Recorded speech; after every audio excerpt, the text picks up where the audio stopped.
All right, so Kerry, can you hear me okay out there?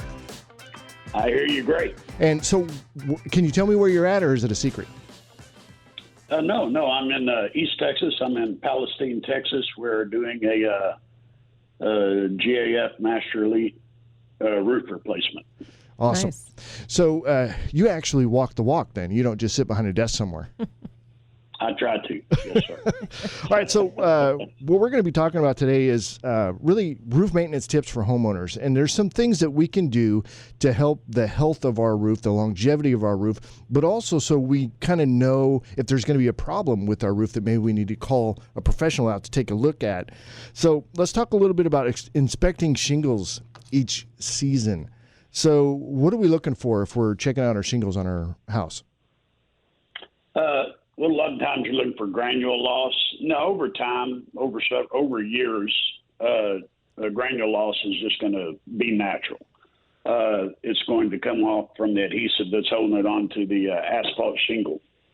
But if there's high winds, things like that, then you want to look to make sure that no shingles have blown up and cracked. If there's a obvious crease in that shingle, then the high wind has damaged that shingle, and it's going to fail eventually. Yeah, it's going to keep flapping up, right? Every time the wind comes, yes, and then eventually it'll break off.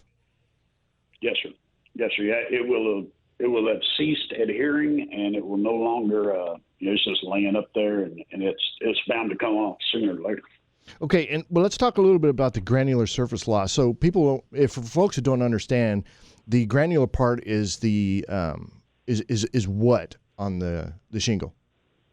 It protects the asphalt. So your shingle is asphalt. That is the main component, the most important component in that shingle. The granules are to protect the asphalt from the sun, right? To slow down deterioration, and then it's there for color. That's how you come up with your different color schemes on the different brands of shingles. Right, and the asphalt is that's the water shedding component, correct? Yes, sir. That is correct. It's amazing that I've learned all this stuff since I've been doing this show. I'm getting really good. Well. I'm getting good at this. I'm just telling you. So, so when you have granular loss, then now the asphalt is exposed, and it can be weathered. It can be, evaporated, which I didn't even know, right? Am I on the right track there, Kerry? Yes, sir, you are. Yes, absolutely. And then when you end up at the fiber, so what's the material underneath the asphalt? Is that the fiberglass? It is. Okay. Yes, it's fiberglass. All right, and that's not a waterproofing component, correct? No, sir. That is a binding component. Yeah, so that's where it's like if you lose the granules and you're losing asphalt, you're going to be leaking pretty soon. Am I correct? Yes, sir, eventually. And with all of these, every problem that you're ever going to have with granule loss other than age is going to be somehow related to moisture. Moisture is the number one thing that adversely affects the integrity of a roof. Okay. And so there's a lot of different ways for that moisture to occur. But yes, sir, that's correct. All right, awesome. Okay, and then so delamination versus hail damage. So, like, if people are seeing that their asphalt or that the granules are starting to wear off and they're seeing shiny spots or whatever on their roof, that could mean a couple of different things, right? It could mean that maybe there's hail damage, which that's an important to know the difference between hail damage and just wear and tear, correct? Because insurance is different. Oh, certainly. Yes, and the delamination, that's going to be more of a spread out type incident. The main two things that you have to worry about with hail to know whether or not you have hail damage or it will have blistering, which, the blistering will come up. Again, that's moisture attempting to escape, and it's found no other way, so it's trying to come up and it will work its way up through there. And then that will sometimes give the appearance of a hail strike. So, yes, you have to... Right. A hail strike's going to have an indention in it where a blister is not going to. Yeah, and so you don't want to try and file an insurance claim if you're thinking it's hail damage when it's not hail damage, correct? Yes, you just want to make sure that whenever you have a contractor or a roofing contractor come by, just make sure they're reputable. A lot of contractors will try to get a homeowner to file a claim because they're just rolling the dice to seeing what would stick, and just trying to get an adjuster out. So they just need to make sure they're choosing the company carefully that comes by to inspect, because any roofing contractor is going to know the difference between blistering and hail damage. Right, and if you file a claim and it's not going to be covered, it's still counted as you filed a claim, right? Sure. But generally they won't, because a homeowner doesn't know. So if a homeowner is relying on a contractor to come by and tell them, then they get false information, or they're led down a path that wasn't correct. Hopefully the insurance carrier will not hold that against the policyholder. Yeah, hopefully. All right, so let's talk about moss, lichen, and algae that can also end up on the shingles. Why is that a problem? Same thing, right back to moisture. That will trap in the moisture.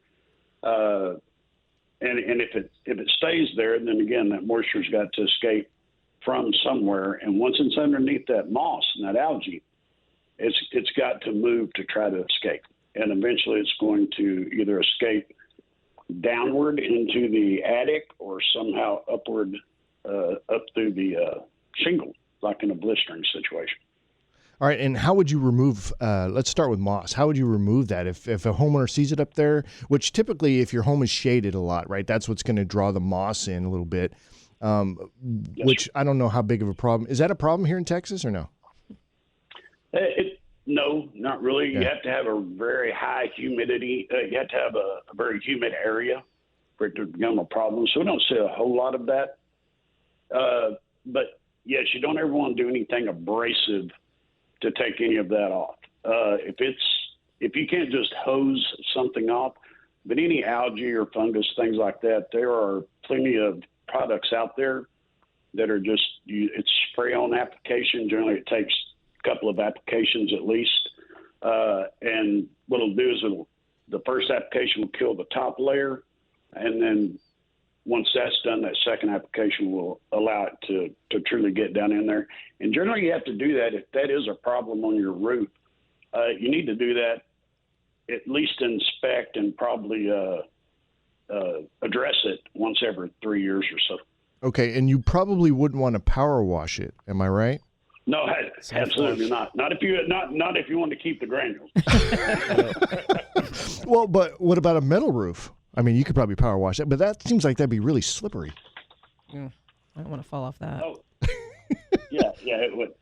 But then again, it's, it may or may not, depending on exactly what type of metal it is, may or may not be a problem, but it looks ugly. So yes, my recommendation would be to always just use the spray on. Getting up there with a power washer and trying to power wash the metal roof, getting it nice and wet, and then trying to maneuver around it is a good recipe for disaster. All right, so what about removing lichen? How would somebody do that if lichen is forming on their shingles? Can they even do that? Or is that another spray-on treatment? Spray-on treatment. My recommendation is always the spray-on treatment. Okay. Because the only other way is to use some sort of abrasive method. Right. So the spray-on treatment is the best treatment. It's specifically designed to kill that and be able to disperse it. Okay, cool. All right, Kerry. Well, if people want to get in touch with you, how do they do that? Our website is patriotsroofing.net. That's Patriots with an S, roofing.net. And my phone number is area code 210-244-3165. All right, Kerry. Thanks a lot for calling in today, and have a great project, and we'll see you next time in studio. All right, Mark. Thanks so much. Y'all have a great day. All right, buddy. You too. Awesome. Well, that was good information, right? Definitely. Because I had no idea, right? If you got lichen, first of all, I didn't know what lichen was before maybe like a year ago. And then I got introduced to it, and I'm like, well, so what do you do if it forms on the shingles? So anyway, just kind of cool information for our homeowners out there. So if you've got questions on that, if you see lichen or moss on your roof, then reach out to Patriots Roofing. Give them a call.